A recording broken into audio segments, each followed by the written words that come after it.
সময়টা 2019। ভারতের সংবিধান থেকে মুছে গেল 370 ধারা। কাশ্মীর হারালো নিজের পরিচয়।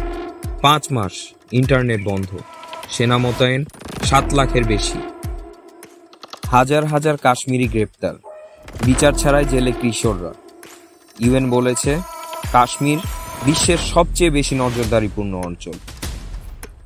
অন্তঃসার শূন্য, সার্জিক্যাল স্ট্রাইক আর বালাকোট, শব্দে ভরপুর নির্বাচনী প্রচারণা। কিন্তু লাভ কার? কাশ্মীরি ছাত্রছাত্রীরা দেশদ্রোহী ট্যাগ পায়।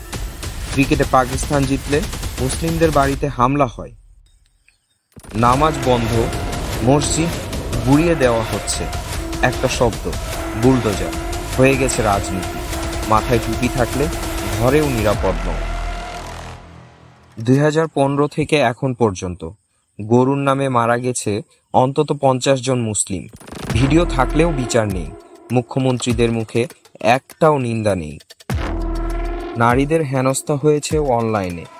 বুলি বাই, সুল্লি ডিলস, যেখানে ধর্মই অপরাধ। আর নতুন নাগরিকত্ব আইন, তাতে মুসলিম মানেই সন্দেহ। তবে এই কি গণতন্ত্র নাকি সংখ্যাগরিষ্ঠের শাসন? সত্য জানলে নিশ্চুপ থাকা আর অপরাধ এক হয়ে যায়।